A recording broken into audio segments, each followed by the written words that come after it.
Vanished in plain sight. Part 1, The Day She Disappeared. The morning of May 3, 2003, had started like any other in the quiet suburb of Elmridge, Oregon. Sunlight filtered softly through the gauzy kitchen curtains of the Benning household as Elise Benning packed a small lunch for her 3-year-old daughter, Claire. A peanut butter and jelly sandwich, a red apple, and her favorite juice box, the grape one with the cartoon panda. Elise folded the wax paper over the sandwich with gentle fingers and tucked everything into a pink plastic lunchbox adorned with unicorns. Claire had insisted on carrying it herself today. "Mommy, I don't want the apple skin," Claire had pouted, her tiny fingers plucking at the fruit like it had personally offended her. "I'll peel it, sweetheart. Now go get your shoes." Claire was a bubbly, curious child with an uncanny ability to ask the kind of questions that made Elise pause and reevaluate the world. That morning, she had asked why rainbows only came out after the rain. Elise had explained it the best she could, smiling at her daughter's big, green eyes filled with wonder. By 8:30 a.m., Claire was buckled into the back seat of Elise's navy blue Saturn sedan, chattering away about a secret friend named Olive who had shown her how to draw cats yesterday at daycare. Elise listened, only half engaged, her mind already drifting to the pile of paperwork waiting at the dental clinic where she worked part-time.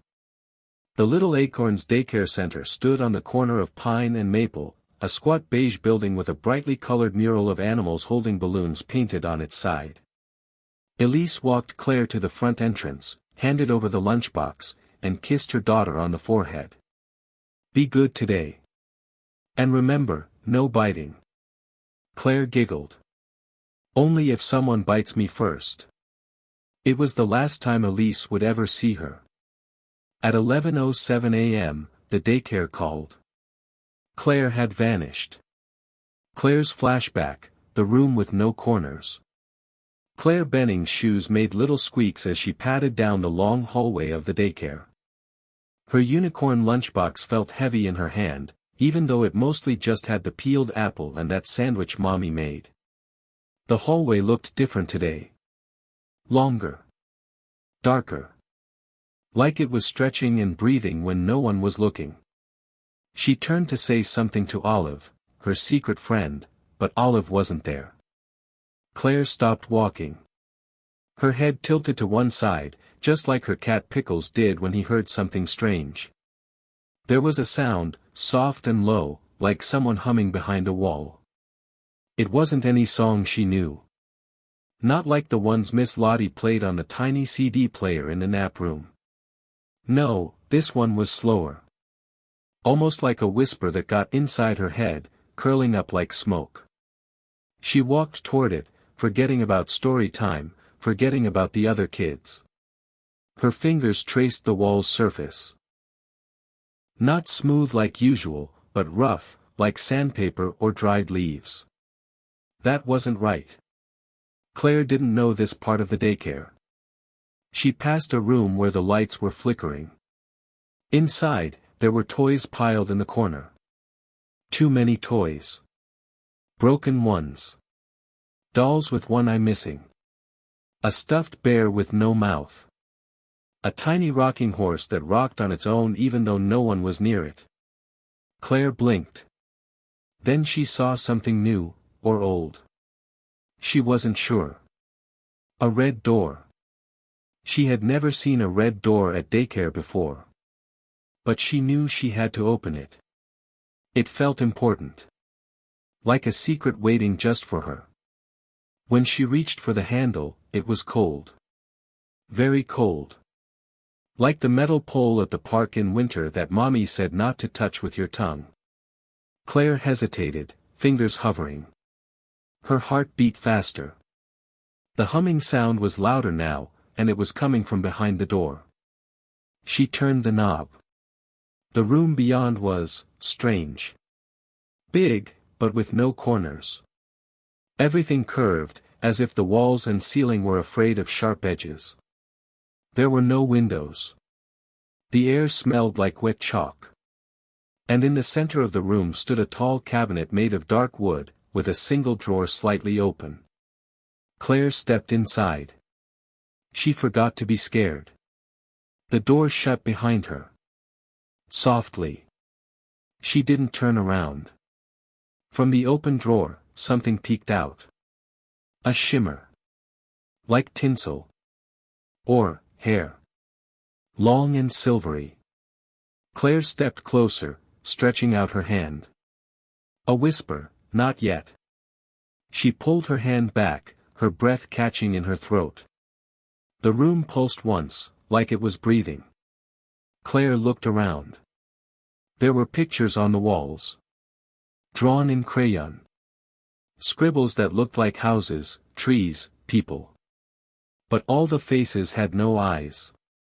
In one of the drawings, a woman stood holding a little girl's hand. The girl had green eyes. Claire felt a jolt in her stomach, like when you miss a step on the stairs. She stared at the picture, her hand trembling. Then someone called her name. A voice she knew. Claire. But it wasn't Mommy. It was someone else. A woman. Gentle. Familiar. But not quite right. Like a dream remembered in the wrong order. Claire turned slowly. And then, everything changed. Part 3, Present Day, The Eyes on the Cover. April 17, 2023.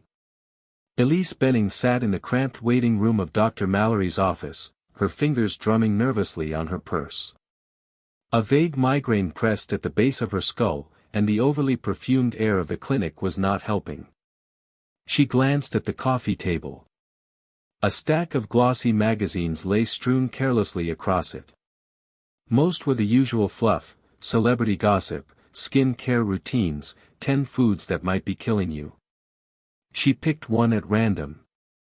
Fuse magazine. Not her type, but the muted lavender cover caught her attention. A young woman stared from the page. Pale. Ethereal. Clad in flowing fabric that blurred the lines between vintage and modern. Her face was angular, high-cheekboned. Delicate, yet strong. But it was the eyes. Elise froze. The magazine slipped from her hand, landing open on her lap. She couldn't breathe. Green eyes. Flecked with amber. Eyes she knew better than her own. The same shade she'd kissed every night for 3 years. The same that once blinked at her sleepily from under a mess of curls during bedtime stories. The same that stared up from dozens of missing child posters she had folded and unfolded until they tore. Claire. She whispered the name aloud. No one noticed. Elisa's hands shook as she turned the page. There was a name listed beside the photo. Esme Virelli, fashion's newest enigma. Photographed exclusively in Tuscany for Fuse's 10th anniversary edition. She read it again. And again. Esme. It meant nothing to her. But the eyes. The article was vague. A half-page profile. The usual editorial nonsense, elusive origins, rapid rise in European modeling circles, no known family, trained in Paris, rarely spoke English. A quote attributed to Esme said only, "We are all born twice. Once into the world. And once into truth." Elise stared at the sentence, her heart hammering against her ribs like it wanted out. She needed to know. Was it possible? After all these years. No body had ever been found. No clothing. No clues. Just that awful, yawning silence after Claire disappeared. And now this girl, this woman, with her daughter's eyes, looking back at her from glossy paper as if nothing had happened. Elise stuffed the magazine into her bag. She didn't care. She was going to find out who Esme Virelli really was. Even if it tore her world apart again. Part 4, Claire's flashback, a familiar stranger. The air in the room had changed. Claire turned slowly toward the voice. The cabinet behind her whispered shut, without anyone touching it. A woman stood in the far curve of the room. She wasn't there before. She had long black hair and skin so pale it looked like moonlight. She wore something soft, like velvet, and she smiled at Claire in a way that felt both kind and sad. "You're not supposed to be here yet," the woman said. Claire took a step back. Her voice was barely a whisper. "Where's Olive?" The woman tilted her head. "Olive?" She seemed to consider it. "Ah. Yes. The one who draws cats." She knelt slowly, arms outstretched. "Don't be afraid, Claire." Claire didn't remember telling her name. The humming sound returned, closer now, inside the walls. Claire's ears ached with it. The woman extended her hand. Her fingers were long, too long. Claire hesitated. "I want to go home," she whispered. "You will," the woman said. "But first, you have to choose." "Choose what?" There was no answer. The woman smiled again, and behind her, a doorway appeared where there hadn't been one before, tall and dark and humming with that same vibration. Shapes moved beyond it. Shadows. Or people. Claire looked down and saw that she was holding something now, a small silver key. Where had it come from? The woman was walking away, toward the doorway. And without knowing why, Claire followed. Part 5, Elisa's investigation begins. Elise stood in the middle of her small living room, the magazine cover now torn from the spine and pinned to her corkboard beside old photos of Claire, the ones that hadn't faded or been packed away with the rest of the painful archives. She stared at them side by side. The resemblance was more than passing. It was uncanny. Same cheekbones. Same curl to the upper lip when relaxed. The way the girl on the cover half squinted, like sunlight, was always just behind the lens. Claire did that. Always had. And the eyes. She reached for her laptop. Her hands trembled as she typed into the search bar. Esme Virelli. Dozens of hits appeared, mostly fashion blogs, runway footage, artsy Instagram pages. Elise clicked through them all, devouring every grainy image, every caption, every vague backstory. According to the most consistent sources, Esme had appeared in the Paris modeling scene about 3 years ago. No one quite knew where she came from. No birth records. No family listed. No interviews in English. Only 2 recorded video clips, both under 20 seconds, where she spoke in a low, accented French, and even then, only about clothes and light and shadow. No history. Elise leaned back in her chair, numb. Claire would be 23 today. Esme was 23. It couldn't be a coincidence. And then, something else caught her eye. One of the fashion sites, a minor one, had posted behind-the-scenes photos from the Tuscany shoot. Elise clicked. Among the images, the same girl, Esme, standing beside a weathered farmhouse. Barefoot. Hair tied back. Looking off into the distance like she was listening to something no one else could hear. But it wasn't the girl that made Elisa's breath stop. It was the house. The old, lopsided chimney. The distinct arch above the door. A circular window shaped like a rose. She had seen that house before. A photo, once mailed to her anonymously, postmarked from Italy. It arrived 10 years ago. No note. Just that house, surrounded by olive trees. At the time, she had dismissed it. Just another cruel prank from some stranger who had seen her on the news. But now, she dug into her file box and found it. The same house.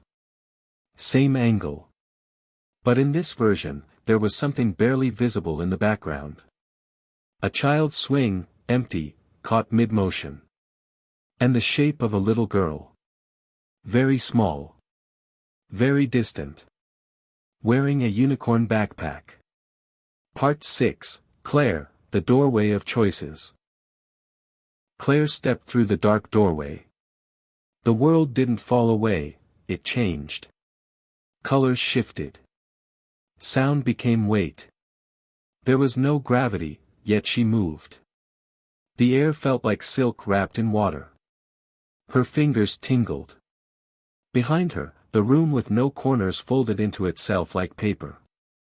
The woman was still walking ahead, though now her silhouette shimmered, as if light and shadow couldn't agree where she belonged. Claire followed.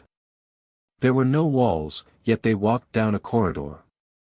Doors lined the sides, some open, some sealed. From inside, she could hear faint noises. Laughter. Music. Crying. And sometimes, silence so thick it felt alive. The woman paused. "This is a place between," she said. "Between what?" The woman knelt again, her long hand brushing Claire's hair. "Between who you were, and who you might become." Claire looked down. The silver key in her hand was glowing faintly now. "What does the key open?" "A door you must find. One only you can see." Claire felt afraid, but also something else. A strange sense of recognition. Like she'd been here before. The woman rose and began to vanish, literally, fragment by fragment, dissolving into soft light and ash. "But I don't know where to go." Claire called out. The voice echoed. "You will. When it is time." And then Claire was alone. The corridor stretched endlessly in both directions. Behind one door, a voice whispered her name. Behind another, she heard humming again. And somewhere, faintly, so faintly, someone was calling her home. Part 7, Tuscany, the house with the rose window. Elise hadn't been on a plane in over a decade. The roar of the engines, the cold plastic smell of recirculated air, the disorienting passage of time, none of it mattered. Her fingers stayed wrapped around a worn photo of the house, the one she had once hidden away in a drawer, then nearly burned more than once. Now it was her map. The trip from Florence to the countryside took nearly 3 hours by car. Rolling hills spread out like soft green velvet under a sky streaked with pale gold. Cypresses stood like watchmen at the edges of forgotten roads. The GPS signal dropped somewhere past a village called San Biagio. Elise relied on paper maps from there. The woman at the hotel desk had called it una casa stregata, a haunted house, when she asked for directions. Elise had pretended not to understand. The road twisted upward into olive groves and thickets of dry grass. Just as the sun began to slide behind the hills, she saw it. The house. It looked exactly like the photo, more weathered, perhaps, the paint peeling around the arched door, ivy creeping across the windows like fingers holding secrets. But the rose-shaped window was unmistakable, set like a quiet eye above the porch. Elise parked on the gravel path and got out, her heart pounding. There were no signs of life. No car. No animals. No sound, except for the wind whispering through the olive trees. She approached the front door. Her footsteps were loud in the silence. Each step felt heavier. Closer. Closer. She raised her hand to knock, and stopped. The door was slightly ajar. She pushed it open. The air inside was cool and still.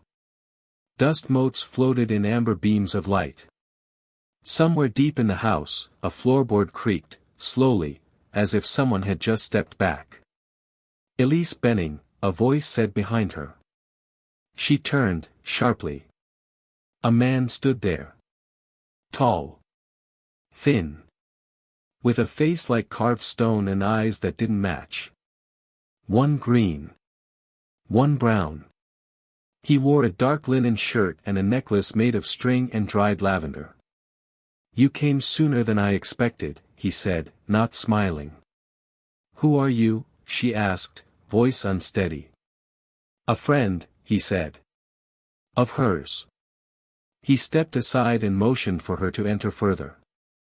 Elise hesitated. "Hers, who?" The man tilted his head. "The girl you're looking for." Her throat tightened. "Is she here?" The man didn't answer. Instead, he turned and walked into the dim hallway beyond. "Elise," he said over his shoulder. "You should know, once you open a door in this place, it does not always stay open in the same way again." She followed him. The hallway smelled like lavender and dust. Faded paintings lined the walls. One showed a young girl with a key in her hand, standing before a black doorway. In the silence, Elise could hear it. That humming sound. Low. Faint. Coming from somewhere deep in the house. She recognized it. Not from now. From dreams. From the worst nights. From that day. The man opened a door. Inside was a room with no corners. Part 8, The Room Without Corners. Elise stepped into the room and immediately felt her balance shift. It was subtle, like stepping onto a boat. The walls curved gently, melting into the ceiling and floor in seamless, impossible curves. There were no edges, no lines. No right angles to cling to. Just soft shapes, like inside a shell. The man remained in the doorway, watching. "What is this place?" she whispered. He didn't answer directly. "It's not always a room. Sometimes it's a forest. Sometimes a train car. Sometimes, just a voice in the dark. It shows itself in the way you'll understand." Elise moved further in, drawn toward the center where a single object stood. A child's chair. Tiny, white, with peeling paint. On the seat was something small and silver. She leaned closer. It was a key. Her breath caught. The same key Claire had been holding in her drawing. The same key from that police sketch Elise never showed anyone, drawn by a so-called psychic who claimed to have seen a door with silver teeth. Her hand moved toward it, slowly, instinctively, but before her fingers could touch it, the man spoke. "You shouldn't." She froze. "Why not?" "Because that key was meant for someone else." Elise turned, frustrated. "For who?" "My daughter." The man stepped forward now, his face shadowed. "For the girl who walked into the space between. The one who was taken, yes, but also the one who chose. You are here on the edge, Elise. Not inside. Not yet." Her head spun. "Elise," he said again, more softly, "the moment you touch that key, things will unmake." She looked back down. The key pulsed faintly, as if alive. She wanted to touch it. To know. To open whatever door stood between her and her daughter. But something inside her whispered, "Not yet." She drew her hand back. The man nodded. "Good." Then he stepped past her, reached beneath the little chair, and pulled out a folded photograph. He handed it to her. It was a picture of a girl, maybe 6 or 7, standing in a field of sunflowers. Her back was to the camera. Her curly hair tumbled down her shoulders. And there, on her wrist, a pink bracelet. Elise stared. She knew that bracelet. She had made it herself, the night before Claire vanished. Her fingers trembled. Where was this taken? The man didn't answer. But he pointed toward the opposite wall, which shimmered like mist. Suddenly, a door appeared in it. Old. Wooden. With a silver keyhole. "I don't have the key," she said, voice shaking. The man gave a small smile. "No," he said. "But she does." Part 9, Claire, the other side of the door. Claire had lost track of time. In the corridor without direction, she had opened 3 doors. The first showed her a room filled with clocks, none of them ticking. The second revealed her daycare classroom, exactly as it had been on the day she vanished, down to the spilled box of markers beneath the craft table. The third door had nothing behind it. Only darkness that whispered. She closed it quickly. But now, ahead, was a new door. This one looked different. Not strange or impossible. Just familiar. Painted white. With smudges near the knob. A sticker, half peeled, that said, "Claire's room." Her breath caught. She hadn't seen that door since she was 3. She reached for the knob, but found her fingers closing around something cold and metallic. The key. It fit the lock perfectly. The door creaked open. Inside, her childhood bedroom awaited. Stuffed animals arranged with eerie precision. Books on the shelf in rainbow order. The mobile above her bed spinning, though there was no breeze. On the bed sat a woman. Elise. Older. Worn. But unmistakable. Claire didn't move.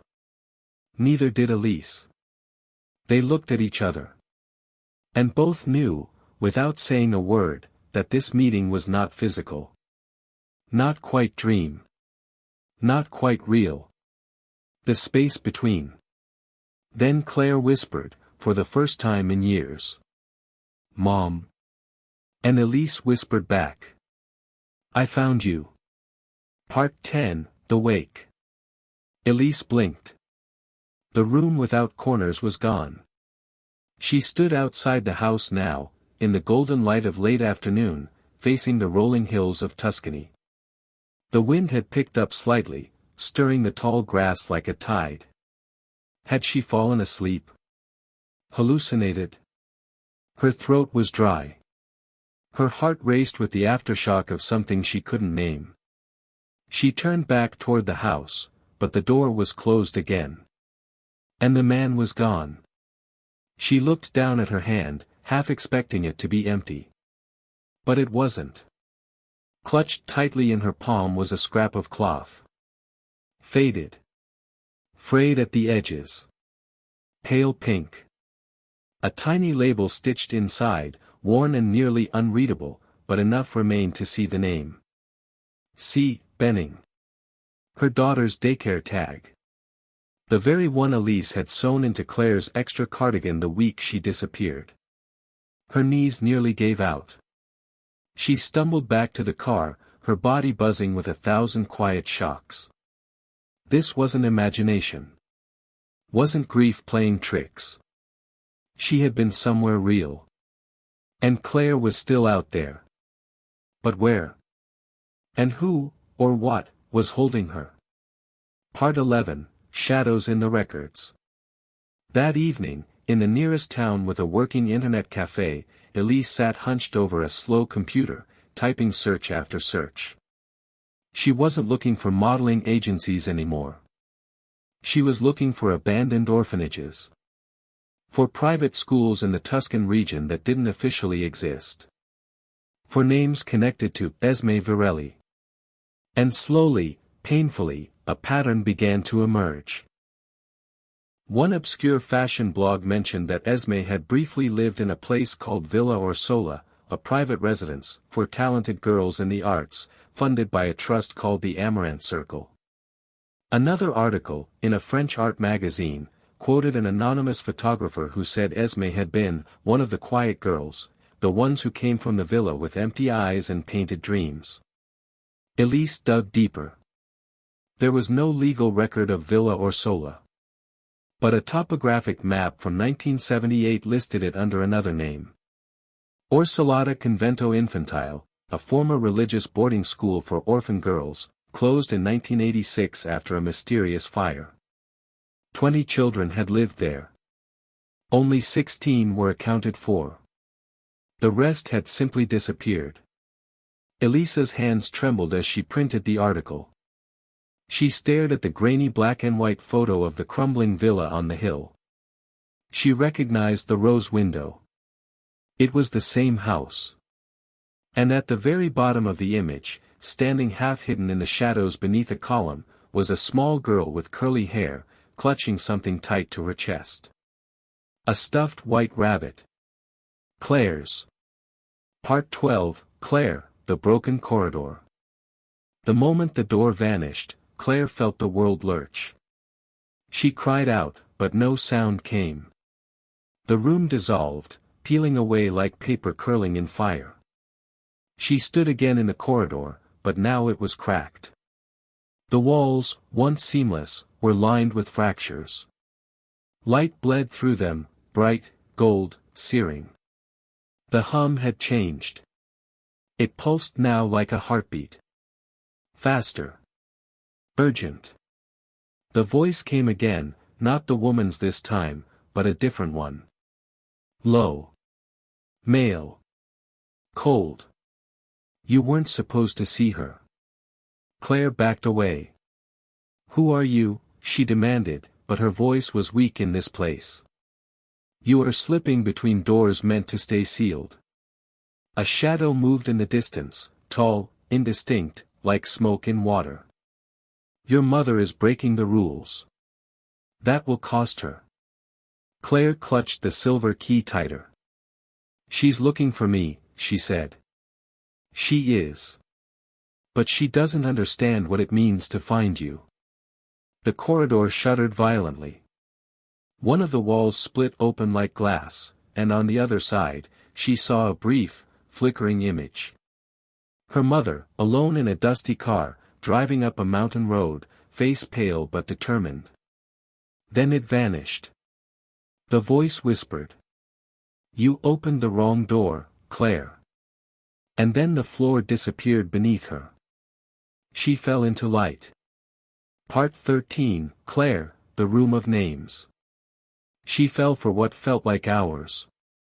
But when Claire landed, it was not with a crash. It was with a whisper.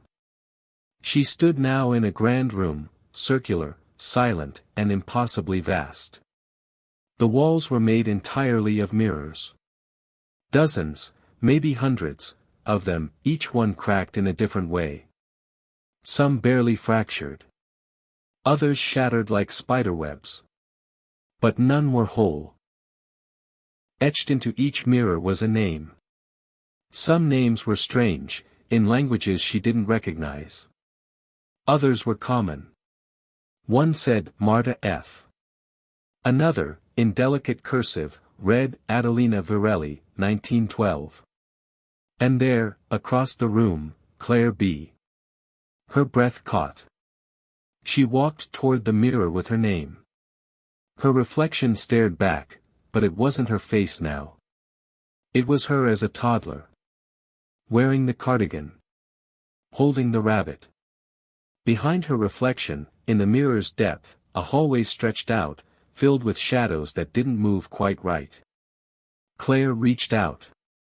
But the moment her fingertips touched the glass, her reflection blinked.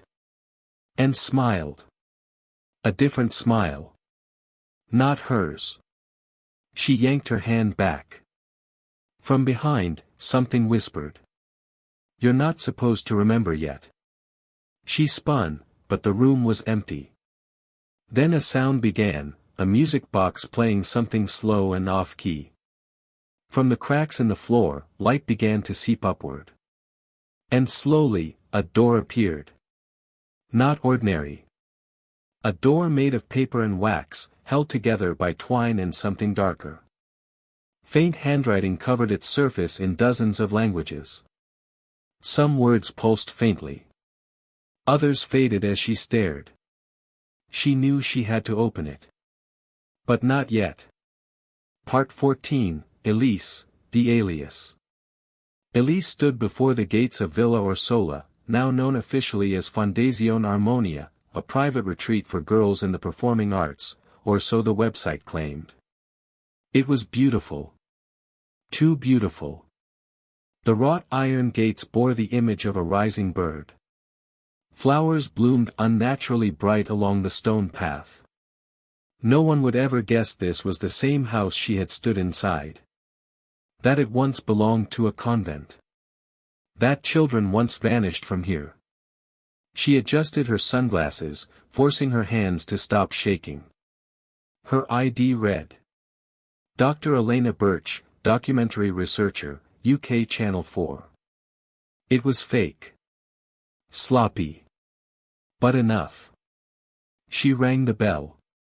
A woman answered, tall, elegant, with silver blonde hair in a perfect twist and hands folded like a swan's wings. Buongiorno, she said. May I help you? Elise smiled with practiced poise. Yes. I have an appointment with the director, Madame Loretta D'Andino. About the film we're producing. On the legacy of European artistic institutions. A pause. The woman's gaze flicked toward the badge. Then she smiled. Of course. You're expected. Please, follow me. Inside, it was even worse. The halls were too clean. The paintings, old portraits of young girls, had eyes that followed. And the air carried that same scent she remembered from the room without corners. Lavender and dust. They led her down a corridor into a glass-walled salon overlooking the hills. A young girl, maybe 12, practiced ballet in the far corner, graceful and silent, like a doll on strings. Madame Loretta waited near the fireplace. She was younger than Elise expected, maybe 40. With ageless skin and two steady eyes. Dr. Birch, she said in English. Welcome to Armonia. Or Sola, as some still call it. Elise extended her hand. Thank you for seeing me. Madame Loretta did not shake it. She only said. We don't normally allow documentaries. Elise smiled again. I'm told you make rare exceptions. Loretta's eyes narrowed. Only for those who know where to look. Part 15, Elise, the girl who spoke the name. Villa Orsola was beautiful, but wrong. Elise felt it in the way her footsteps echoed half a second too late in the stone corridors. In the eyes of the girls, who smiled too perfectly. In the silence, thick, padded, unnatural. They gave her a tour. Art studios with walls of light.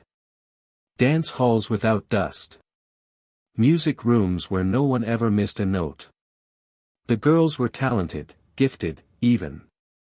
Too gifted. As if every move, every expression, had been practiced for years under invisible eyes. And then, in a hallway filled with photos, Elise saw it. A class portrait from 2012. 17 girls in white. Second row. Third from the left. The same girl from the sunflower photo. Older. Maybe 9 or 10. Her curls straighter now. But the eyes, Claire's eyes. Before Elise could move closer, a small voice beside her spoke. She had a different name before. Elise turned. A girl, maybe 8, stood beside her. Pale. Freckled. Her hair in tight braids. She stared not at the photo, but at Elise. She used to cry at night, the girl said quietly. She had a rabbit. She called it Mr. Star. Elise's chest squeezed. No one knew that name. Not the press. Not even the police. Only Claire. She knelt slowly. What's your name? The girl hesitated. Then, Amalia. Amalia, do you remember what they called her before? The girl nodded. They said not to speak it. But I remember. Elise leaned in. The girl's voice dropped to a whisper. They said she was Claire Benning. But they made her forget. Elise's vision swam. She grabbed the wall for support. But when she turned back, the girl was gone. Part 16, Claire, the paper door. The door made of wax and paper trembled under Claire's hand. It wasn't cold. It wasn't warm. It felt like touching a memory. She pressed the key, though there was no lock, and the door dissolved like ash into wind. Beyond it, a staircase descended into fog. She followed. Each step creaked like it remembered her. And when the fog parted, she stood in a room from another life. A daycare room. Her daycare room. But, wrong. The toys were warped. The walls leaned inward. Time bent strangely here, as if the whole room had been rebuilt from a child's memory and then left to rot. In the corner sat a woman with her back turned, humming. Claire froze. The song, it was familiar. Something soft. A lullaby. She took a cautious step forward. The woman's voice stopped. You remember it now, don't you? The woman said. Claire's mouth was dry. Who are you? The woman didn't turn. I held your hand when they brought you. You were afraid of mirrors. Do you remember? Claire's heart pounded. No. Your rabbit had one eye, the woman said softly. You kept trying to sew it back on with thread you didn't have. She stood up. And turned. Her face was blurred, like an oil painting smudged at the last second. But her voice was clear. You don't belong here anymore, Claire. Claire stepped back. Where is here? The woman moved toward her, slowly. This is the place they built for the ones in between. But your mother is breaking it. Claire whispered, good. No, the woman said. She's waking the old parts. And they remember how to take. Part 17, Elise, Room 13. Night fell over Villa Orsola with unnatural swiftness. From the guest window in her assigned suite, Room 13, Elise watched the hills turn purple, then black. The sound of insects faded. Even the birds went silent too quickly, like someone had flipped a switch. She sat on the edge of the bed, gripping the folded photo of the class picture from 2012. The girl who might be Claire stared at her from behind a glass frame in 12 years. She unfolded her notebook and began writing down everything the freckled girl, Amalia, had said. She used to cry at night. She called it Mr. Star. They made her forget. Don't say her name out loud. Why? What would happen if someone said it? A knock came at the door. Elise jumped. She opened it. Amalia stood in the hallway, barefoot, clutching a strange object, a wooden toy horse, cracked in half and bound together with twine. They watch at night, the girl whispered. Who watches? Elise asked. But Amalia only handed her the horse. Then ran. Later that night, Elise couldn't sleep. The room was too still. The air, too thin. She got up, barefoot, and walked to the old wooden wardrobe in the corner. Something about it felt off. She opened it. It was empty. But the back wall had scratches. Words carved hastily, over and over. Don't forget. Don't say her name. They hear the names. The mirrors lie. Elise took a picture. Her hands shook. She turned to return to the bed, and stopped. A mirror stood on the far side of the room. It hadn't been there before. In the reflection. Claire. Tiny. Wearing the pink cardigan. She reached toward Elise, just as Elise reached back. And then the reflection smiled. Not Claire's smile. It widened. Stretched. And whispered something Elise didn't hear, but felt. She stumbled back. The mirror was gone. The room returned to normal. But Elise knew now. She couldn't leave. Not yet. She lay awake until morning, clutching the broken horse. Part 18, Claire, the Well of Names. The blur-faced woman was gone. The room had dissolved. Claire now stood in a grove of stone columns, each one carved with names, like the mirrors from before. The forest around her was dim and ancient. Moss clung to bark like memory. A wind whispered through trees that shouldn't grow in any real place. She moved carefully between the columns. Some names she recognized from the mirrored room. Others were newer. She stopped before one that pulsed faintly in the gloom. Claire Benning. Taken, 2004. Awakening, incomplete. Her chest tightened. Next to hers, another name. Amalia Voss. Taken, 2016. Awakening, pending. So Amalia was real. And still here. But what did awakening mean? She reached out and touched the stone. Suddenly the forest bent, not the trees, but the space itself. Columns folded inward. Shadows stretched across the ground and retracted, like breathing. Then the air snapped still. A figure stood beside her. Not the blur-faced woman. This one wore white robes and a mirror for a face. Too deep, it said, in a voice made of echo. You should not have come this far. Claire stepped back. Who are you? I am the one who listens.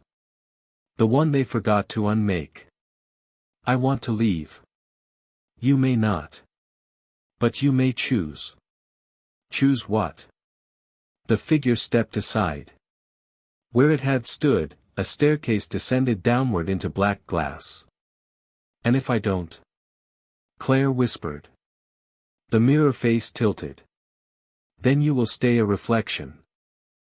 Part 19, Elise, the archive beneath the chapel. The old chapel stood at the far edge of the Villa Orsola grounds, forgotten, overgrown with ivy. Officially, it had been closed for repairs. But Elise remembered it. 15 years ago, she'd stood here, clutching a missing poster. Now she returned. The key she'd stolen from Madame Loretta's office trembled in her palm. It didn't fit any modern locks. But inside the chapel, behind the altar, she found a hidden trapdoor, covered in dust and scratched with something that looked like fingernail marks. The key slid into the iron latch with a satisfying click. Below, a metal staircase descended into the dark. She hesitated, then descended. The air grew colder. Older. The space beneath was a vault. Narrow aisles of filing cabinets, shelves of VHS tapes, and boxes labeled by year. 1964, 1971. 1985. And there, under 2004, a folder with her daughter's name. Benning, Claire. Age, 3 years, 7 months. Status, intake complete. Assigned alias, Chiara B. Memory status, pending erasure, phase 1 failed. Observed phenomena, resistance noted. Object attachment, Mr. Star, interfering with imprinting. Elisa's hands shook. There were dozens of similar folders. Dozens of intake forms. Some marked released. Some marked absorbed. Some just vanished. Then she found a tape. Labeled, Session 47C, Chiara, Phase 2 attempt. She loaded it into the dusty VHS player on the desk. The screen flickered to life. A room. A small chair. A mirror. And her daughter. 3 years old. Silent. Wide-eyed. Holding a rabbit. A voice from off-screen, "Chiara, do you know where your mother is?"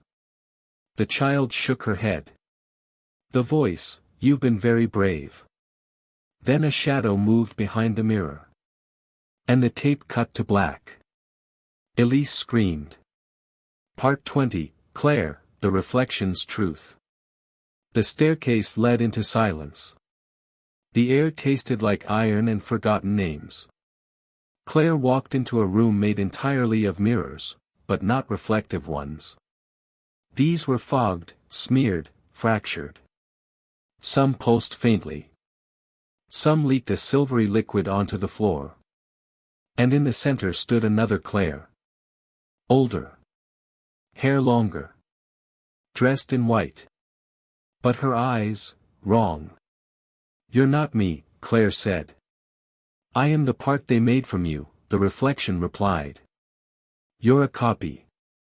I'm the one who stayed when you tried to leave." Claire took a step forward. "Why?" The reflection tilted its head. "Because I remember what you forgot." It raised its hand. In its palm, a needle. "Do you remember the room? The humming? The smell of lavender and bleach? The lullaby she sang when they took your name away?" "No. You will." The reflection stabbed the needle into its own palm, and Claire's hand exploded in pain. Memories poured in like broken glass. A chair. A cold voice. A mirror that swallowed her face. The name Chiara echoing in the dark. "No." Claire cried. "That wasn't my name." The reflection smiled. "It was the only name they let you keep." Suddenly, the mirrors around them cracked further. And from each, a whisper. "Claire. Claire Benning. Don't forget again." The world trembled. The reflection whispered. "If you want to leave, you must take me with you." "Why?" "Because I am what they buried." Final part, the mirror room. Claire stood at the threshold of the broken mirror world. The reflection, her other self, reached out a hand. "You're the one who remembers," Claire said. The reflection nodded. Claire took her hand. And the world shattered. Not with sound, but with silence, deep and absolute. The walls of the mirror room folded inward, pulling her through. Memories surged like waves, her mother's perfume, the rabbit's one eye, a voice whispering, "Chiara," in the dark. And then, light. She fell forward into grass. Cold wind. The smell of cypress and rain on stone. She was outside. In the hills of Tuscany. A bell tolled in the distance. And she was holding something. The broken wooden horse. Elise ran through the corridors of Villa Orsola, clutching the folder and VHS tape, her heart in her throat. She'd seen the staff whispering. They knew. She ducked into the east wing, the old dormitories, and opened the trapdoor she'd found earlier. But something had changed. A new hallway. Stone-lined. Ancient. It hadn't been there before. She followed it. Torches flickered on the walls, though no one lit them. Symbols marked the stone, spirals, broken eyes, names scratched out and rewritten. And then, a room of mirrors. Hundreds of them. Some were empty. Others showed children asleep. But one. One showed Claire. Older. 17, maybe 18. Sitting on a bench near the orchard. Holding the wooden horse. "Elise," a voice said behind her. She turned. Madame Loretta. No longer pretending. Her face changed, subtly, like a reflection caught between two panes of glass. "You should not be here," Loretta said. She's alive, Elise said. You lied. You all lied. Loretta said nothing. Then, some disappearances are not kidnappings. They are transformations. You stole her name. We gave her a new one. One that fit the place. And she stayed. Because part of her wanted to. Elise stepped back. I'm taking her home. Loretta tilted her head. Are you certain you'll both recognize it? And with that, Loretta stepped into a mirror. And was gone. Later. In a small village cafe outside Montepulciano, a woman sat across from a girl. The woman, weathered, quiet, her hands trembling slightly. The girl, pale, dark-haired, holding a rabbit with one eye sewn shut. They said little. The girl didn't call the woman Mom. Not yet. Sometimes she looked at her like a stranger. Sometimes like something remembered from a dream. The waitress brought cappuccino and pastries. On the table, a fashion magazine lay open. On the cover, a face. It looked like the girl's. But older. Perfect. Polished. The headline. Chiara B., the face of tomorrow.